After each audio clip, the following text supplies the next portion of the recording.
जय हिंद। Welcome to my YouTube channel JCC official. कैसे हैं मेरे प्यारे शेर और शेरनियों? उम्मीद करता हूं कि बहुत अच्छे से होइएगा और आप लोगों की पढ़ाई बहुत ही बेहतरीन ढंग से चल रही होगी। तो बाबू आइए हम क्लास 7th, आज 7th का भूगोल है, न्यू एनसीईआरटी है, चैप्टर 3। इससे पहले हमने चैप्टर 2 तक कर लिए हैं। इसका वीडियो भी अपलोड कर दिया गया है आपके यूट्यूब चैनल पे।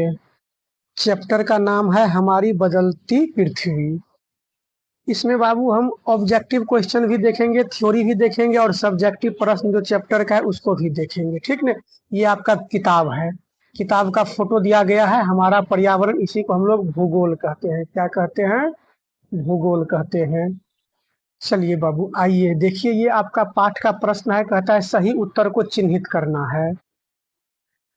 पहला प्रश्न है, इनमें से कौन सी समुद्री तरंग की विशेषता नहीं है? बहुत मस्त क्वेश्चन है बाबू, निगेटिव दिया गया है। इसका ऑप्शन ए है सैल, ऑप्शन बी है किनारा, ऑप्शन सी है समुद्री गुफा, या ऑप्शन डी है इनमें से कोई नहीं। जल्दी से इसका आंसर कीजिए, क्या होगा इसका आंसर? तो मेरे भाई इसका आंसर ए हो जाएगा। ये सैल जो है ये समुद्री तरंग की विशेषता नहीं है। दूसरा प्रश्न बाबू, कहता है हिमनद की निक्षेपण विशेषता क्या है? हिमनद की निक्षेपण विशेषता क्या है? आपका ऑप्शन ए है बाढ़कृत मैदान है, दूसरा बाबू पुलीन है, तीसरा हिमोद है और चौथा इनमें से कोई नहीं है। जल्दी से इसका आंसर कीजिए। तो मेरे प्यारे बच्चे, इसका सही आंसर जो है ऑप्शन सी हो जाएगा, हिमोड। क्या हो जाएगा? हिमोड। आइए तीसरे प्रश्न की ओर बढ़ते हैं हम लोग। कहता पृथ्वी की आकस्मिक गतियों के कारण कौन सी घटना होती है? पृथ्वी की आकस्मिक गतियों के कारण कौन सी घटना होती है? आपका ऑप्शन ए है ज्वालामुखी, ऑप्शन बी है वलन, ऑप्शन सी है बाढ़कृत मैदान, ऑप्शन डी है इनमें से कोई नहीं। चलिए बाबू जल्दी से इसका आंसर कीजिए मेरे प्यारे बाल कलाकार। इसका सही आंसर ऑप्शन ए हो जाएगा, ज्वालामुखी। क्या हो जाएगा? ज्वालामुखी। चलिए आगे बढ़ते हैं बाबू। अगला प्रश्न लेते हैं, 4 नंबर प्रश्न है, कहता है छत्रक शैल पाई जाती है। कौन सी जगह पर छत्रक शैल पाई जाती है? आपका ऑप्शन ए है रेगिस्तान में, ऑप्शन बी है नदी घाटी में, ऑप्शन सी है हिमनद में, ऑप्शन डी है इनमें से कोई नहीं में। जल्दी से इसका आंसर कीजिए।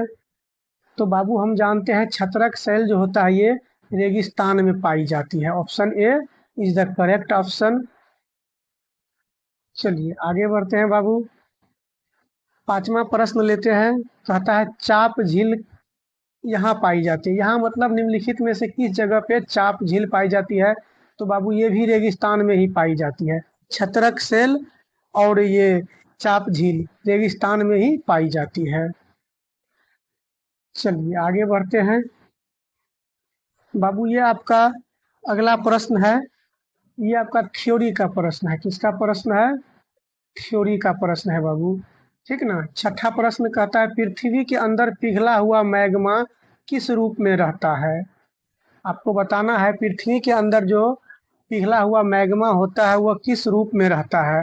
आपका ऑप्शन ए है आयताकार रूप में, ऑप्शन बी है वृत्तीय रूप में, ऑप्शन सी है त्रिभुजाकार रूप में, ऑप्शन डी है इनमें से कोई नहीं। जल्दी से इसका आंसर कीजिए। तो मेरे प्यारे भाई, पृथ्वी के अंदर में जो पिघलका मैग्मा रहता है वो वृत्तीय रूप में रहता है। ऑप्शन बी मेरा सही हो जाएगा। चलिए आगे बढ़ते हैं। कहता है बाबू अगला प्रश्न 7वां, भूकंपीय तरंग कितने प्रकार की होते हैं? बाबू हम सभी जानते हैं भूकंपीय तरंग 3 प्रकार की होती है। कितने प्रकार की होती है? 3 प्रकार की होती है। एक होता है बाबू पी तरंग, पी तरंग होता है। एक होता है एस तरंग, एक होता है एल तरंग। ठीक, ये 3 प्रकार के होते हैं। पी तरंग को बाबू अनुदैर्ध्य तरंग कहते हैं, अनुदैर्ध्य तरंग कहते हैं। एल तरंग को बाबू पृष्ठीय तरंग कहते हैं। पृष्ठीय तरंग कहते हैं और एस तरंग को अनुप्रस्थ तरंग कहते हैं। अनुप्रस्थ तरंग कहते हैं। चलिए, इस प्रकार से हम लोगों ने 7वां प्रश्न कर लिए हैं। आगे बढ़ते हैं बाबू। अगला 8वां प्रश्न है, भूकंप का मापन किस यंत्र द्वारा किया जाता है? भूकंप का मापन किस यंत्र द्वारा किया जाता है? आपका ऑप्शन ए है रिक्टर स्केल, ऑप्शन बी है भूकंप लेखी, ऑप्शन सी है इंफ्रारेड कैमरा, ऑप्शन डी है इनमें से कोई नहीं। बहुत ही बढ़िया प्रश्न है बाबू। इसका सही आंसर हो जाएगा बाबू ऑप्शन बी हो जाएगा, भूकंप लेखी यंत्र से किया जाता है। जबकि रिक्टर स्केल से बाबू, रिक्टर स्केल से भूकंप की तीव्रता मापते हैं, तीव्रता को मापा जाता है, भूकंप की तीव्रता को। और इंफ्रारेड कैमरा से क्या मापा जाता है, आप लोग कमेंट करके बताइएगा। चलिए आगे बढ़ते हैं। अगला प्रश्न 9 नंबर कहता है, भूकंप की तीव्रता किस यंत्र द्वारा मापी जाती है? इससे पहले भी बताए हैं जस्ट कि भूकंप की तीव्रता जो होता है बाबू वो रिक्टर स्केल से मापा जाता है। ऑप्शन ए मेरा सही हो जाएगा। 10वां प्रश्न कहता है बाबू कि कितनी तीव्रता वाली भूकंप को सर्वाधिक शक्तिशाली समझा जाता है? ऑप्शन ए है 5.0 से कम के, ऑप्शन बी है 6.0 से अधिक के, ऑप्शन सी है 7.0 से अधिक के, ऑप्शन डी है इनमें से कोई नहीं। चलिए इसका आंसर कीजिए। इसका जो आंसर है मेरे बाबू वो हो जाएगा ऑप्शन सी हो जाएगा, 7.0 से अधिक तीव्रता वाली भूकंप को सबसे अधिक शक्तिशाली समझा जाता है। समझ गए? चलिए आगे बढ़ते हैं। अगला प्रश्न बहुत ही प्यारा प्रश्न है बाबू। कहता है, विश्व का सबसे ऊंचा जलप्रपात कौन है? जल्दी से बताइए। ऑप्शन ए है एंजल जलप्रपात, ऑप्शन बी है विक्टोरिया जलप्रपात, ऑप्शन सी है नियाग्रा जलप्रपात, ऑप्शन डी है इनमें से कोई नहीं। तो मेरे भाई इसका सही आंसर ऑप्शन ए हो जाएगा, एंजल जलप्रपात, जो कि बाबू ये अमेरिका के यानी दक्षिण अमेरिका के, कहाँ के? दक्षिण अमेरिका के वेनेजुएला जगह है, वेनेजुएला जगह है, वहाँ ये एंजल जलप्रपात है। चलिए आगे बढ़ते हैं। बहुत ही महत्वपूर्ण प्रश्न बाबू। कहता है, गुजरात के भुज शहर है, वहाँ 6.9 की तीव्रता वाली भूकंप कब आया था? बहुत बढ़िया प्रश्न। आपका ऑप्शन ए है 26 जनवरी 2000 ईस्वी को, ऑप्शन बी है 26 जनवरी 2001 ईस्वी को, ऑप्शन सी है 26 जनवरी 2002 ईस्वी को, ऑप्शन डी है इनमें से कोई नहीं। जल्दी से बाबू इसका आंसर कीजिए। तो मेरे प्यारे भाई इसका सही आंसर ऑप्शन बी हो जाएगा, 26 जनवरी 2001 ईस्वी को गुजरात के भुज शहर है, वहाँ 6.9 वाली यानी लगभग 7 की तीव्रता वाली भूकंप आया था। ठीक, चलिए आगे बढ़ते हैं बाबू। आइए आपका अब पाठ से प्रश्न आ गया है। कहता है, निम्नलिखित प्रश्नों को उत्तर देना है। पहला प्रश्न है, प्लेटें क्यों घूमती है? आपका आंसर लिखा है गया है यहाँ कि पृथ्वी के अंदर पिघले हुए मैग्मा में होने वाली गति के कारण पृथ्वी के अंदर पिघला हुआ मैग्मा भी एक वृत्तीय रूप में घूमता रहता है। यह प्लेट हमेशा सीधी गति से चारों तरफ प्रत्येक वर्ष केवल कुछ किलोमीटर के लगभग घूमती रहती है, इसी कारण प्लेटें घूमती है। समझ गए? चलिए अगले प्रश्न की ओर बढ़ते हैं बाबू। अगला प्रश्न है, बहिर्जनिक एवं अंतर्जनिक बल क्या है? बहिर्जनिक एवं अंतर्जनिक बल क्या है? तो अंतर्जनिक बल पहले देखते हैं। कोई बात नहीं बाबू, पहले लिखा गया उससे मतलब नहीं है। इसका आंसर लिखा गया, वैसा बल जो पृथ्वी के आंतरिक भागों में घटित होता है उन्हें अंतर्जनित बल कहते हैं। ये बल कभी आकस्मिक गति उत्पन्न करता है तो कभी धीमी गति उत्पन्न करता है। समझ गए ना? जबकि देखिए बहिर्जनिक बल क्या है, कहता है यह वैसा बल है जो पृथ्वी की सतह पर उत्पन्न होते हैं, उन्हें बहिर्जनित बल कहते हैं। समझ गए? जो पृथ्वी की सतह पर उत्पन्न होगा उन्हें बहिर्जनित कहेंगे, और जो पृथ्वी के आंतरिक भागों में उत्पन्न होगा उसे क्या कहेंगे? अंतर्जनित बल कहेंगे। चलिए आगे बढ़ते हैं। तीसरा प्रश्न कहता है, अपर्दन क्या है? बहुत बढ़िया प्रश्न है बाबू, अपर्दन क्या है? आंसर लिखे हैं भूपृष्ठ पर बढ़ता हुआ जल, पवन, हिम जैसे विभिन्न घटकों के द्वारा होने वाले कटाव छटाव को क्या कहते हैं बाबू? अपरदन कहते हैं। जैसे देखिए, नदियों द्वारा भी आकार की घाटी का निर्माण करना, पवनों द्वारा बरखान एवं छत्रक शैल का निर्माण करना, ये अपरदन के उदाहरण हैं। चलिए आगे बढ़ते हैं। चौथा प्रश्न बाबू कहता है बाढ़कृत मैदान का निर्माण कैसे होता है? चलिए इसका आंसर लिखे हैं, कहता है कभी कभी नदी अपने तटों से बाहर बहने लगती है, जिसके फलस्वरूप निकटवर्ती क्षेत्रों में बाढ़ आ जाते हैं।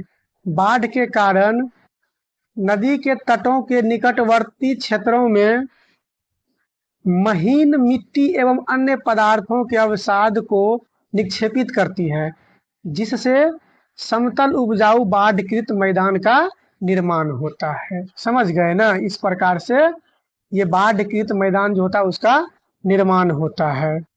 चलिए आगे बढ़ते हैं। बहुत ही प्यारा प्रश्न है बाबू, कहता है बालू टिब्बा क्या है? बालू टिब्बा क्या है? इसका आंसर लिखे हैं बाबू, कहता है मरुस्थलीय भागों में पवनों के द्वारा रेत को एक स्थान से दूसरे स्थान पर बहाकर ले जाती है।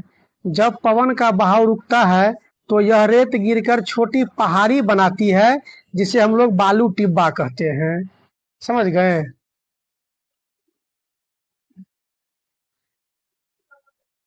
अगला प्रश्न है बाबू, समुद्री पुलिन का निर्माण कैसे होता है? बताना है आपको समुद्री पुलिन का निर्माण कैसे होता है।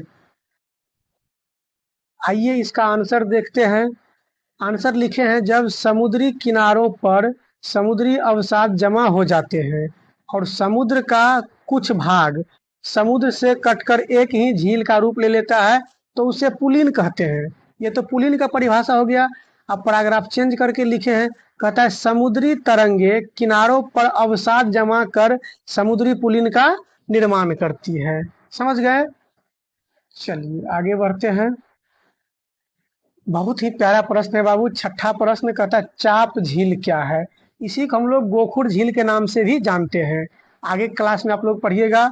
इसका आंसर लिखे हैं जब नदी टेढ़ी मेढ़ी सांप के आकार में तेज बहाव से बहती है तो कुछ स्थानों में नदी कठोर चट्टानों को भी काटकर सीधे बहने लगती है।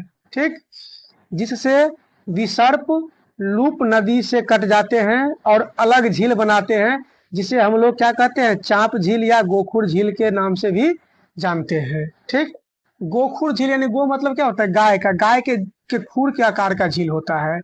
समझ गए? चलिए आगे बढ़ते हैं। आइए बाबू, इससे पहले वो सभी आपका क्या था, किताब का प्रश्न था, खत्म हो गया है। अब आ गया है थ्योरी वाला प्रश्न, कहता है भूकंप क्या है? आंसर लिखे हैं कि स्थल मंडलीय प्लेटों के गति करने पर पृथ्वी की सतह पर कंपन होना ही क्या कहलाता है? भूकंप कहलाता है। अब भूकंप से संबंधित आगे है उद्गम केंद्र क्या है? ये देखिए उद्गम केंद्र क्या है, कहता है भूपर पट्टी के नीचे का वो स्थान जहां कंपन आरंभ होता है उद्गम केंद्र कहलाता है। और अगला स्टार हच दिया गया है कि अधिकेंद्र क्या है? अधिकेंद्र क्या है? इसका आंसर लिखे हैं उद्गम केंद्र के भूसतह पर उसके निकटतम स्थान को अधिकेंद्र कहते हैं। अधिकेंद्र के निकटतम भाग में सर्वाधिक हानि होता है। तो बात ध्यान रखिएगा, अधिकेंद्र होगा जहां भूकंप का केंद्र होता है, ठीक ना, वहां बहुत हानि होता है। चलिए आगे बढ़ते हैं। अगला बाबू पाठ का ये तीसरा प्रश्न है, कहता है सही जोड़े मिलाना है। चलिए इसका सही जोड़े मिलाइए बाबू। हिमनद, हिमनद क्या हो जाएगा बाबू? ये हिमनद बर्फ की नदी होता है। क्या होता है? बर्फ की नदी होता है। विसर्प, विसर्प क्या होता है बाबू? ये विसर्प एक तरह से नदी का प्रकार होता है। पुलिन, पुलिन बाबू ये होता है समुद्री तट होता है। क्या होता है? समुद्री तट होता है पुलिन। घ नंबर है बालू टिब्बा। बालू टिब्बा क्या होता है? ये रेगिस्तान में पाया जाता है, रेगिस्तान में होता है ये बालू टिब्बा। च नंबर है जलप्रपात। जलप्रपात बाबू कठोर संस्तर शैल होता है, चट्टान होता है जलप्रपात। अब भूकंप क्या होता है? पृथ्वी का कंपन होता है। इस प्रकार से हमने 3 प्रश्न कर लिए हैं। अगले प्रश्न की ओर बढ़ते हैं। कहता है बाबू कारण बताइए। क्या करना है? कारण बताना है। कहता है कुछ शैवाल छत्रक के आकार के होते हैं, इसका कारण देना है। तो इसका कारण दिए हैं, क्योंकि मरुस्थलीय भागों में पवनों के साथ चलने वाले रेत के कण मार्ग में पड़ने वाले चट्टानों के निचले हिस्से को अधिक घर्षित कर देते हैं और ऊपरी हिस्से को काफी कम घर्षित करते हैं। इसीलिए निचले हिस्सों की चट्टान काफी घिस जाती है और यह चट्टान छतरी नुमा आकार की बन जाती है। समझ गए? चलिए आगे बढ़ते हैं।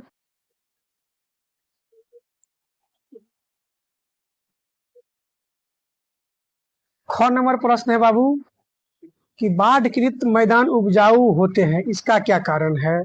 तो इसका कारण लिखे हैं पॉइंट बाय पॉइंट बना करके। पहला पॉइंट लिखे हैं कि बाढ़ के समय नदी अपने तटों को पाकर अपने आसपास के क्षेत्र को क्या करता है? जलमग्न कर देता है। दूसरा लिखे हैं बाढ़ के समय नदी के साथ काफी मात्रा में मलबा या अवसाद बहते हैं। इन अवसादों या मलबों को नदी अपने आसपास के क्षेत्रों में जमा कर देती है, जिससे क्या होता है? जिससे काफी मात्रा में ह्यूमस हो जाती है, जो बाढ़कृत मैदान को अधिक उपजाऊ बना देती है। चलिए अगले प्रश्न पर बढ़ते हैं। गौ नंबर प्रश्न है बाबू, कारण का गौ नंबर प्रश्न है कि समुद्री गुफा स्टेक के रूप में परिवर्तन हो जाता है, इसका क्या कारण है? तो इसका कारण लिखे हैं बाबू, समुद्री तरंग के अपर्दन एवं निक्षेपण तटीय स्थलाकृति बनाते हैं। समुद्री तरंगे लगातार शैलों से टकराती रहती है, जिससे दरार विकसित होकर वे बड़ी और चौड़ी हो जाती है। ठीक, काफी गुफा के बड़े होते जाने पर केवल छत ही बचती है, जिसे हम लोग तटीय मेहराब कहते हैं। लगातार अपर्दन छत को भी क्या करती है? तोड़ देती है और केवल दीवारें ही बचती है। इस प्रकार से समुद्री गुफा स्टेक का रूप ले लेती है। चलिए आगे बढ़ते हैं। चैप्टर का लास्ट प्रश्न कहता है भूकंप के कारण इमारतें गिरती है, इसका कारण बताइए, क्यों गिरता है? इसका कारण भी हम पॉइंट में लिखे हैं। पहला पॉइंट लिखे हैं बाबू, भूकंप के दौरान पृथ्वी की सतह पर काफी कंपन होता है और इस कंपन से मकान या इमारतें हिलने लगती है, और हिलने से क्या होता है? मकान या इमारतें गिर जाती है। दूसरा पॉइंट लिखे हैं कि अधिकांश इमारतें भूकंप रोधी नहीं होती है, जिस कारण वे गिर जाते हैं। सही बात है बाबू। इस प्रकार से आपका क्लास 7th का जो भूगोल है उसका पाठ 3 हमने आज खत्म कर लिए हैं। ठीक, वीडियो अच्छा लगा हो तो लाइक कर लीजिएगा, चैनल पर नए हैं तो सब्सक्राइब कर लीजिएगा और अपने दोस्तों में शेयर कीजिएगा। ठीक, मिलेंगे फिर नेक्स्ट वीडियो में बाबू, तब तक के लिए जय हिंद।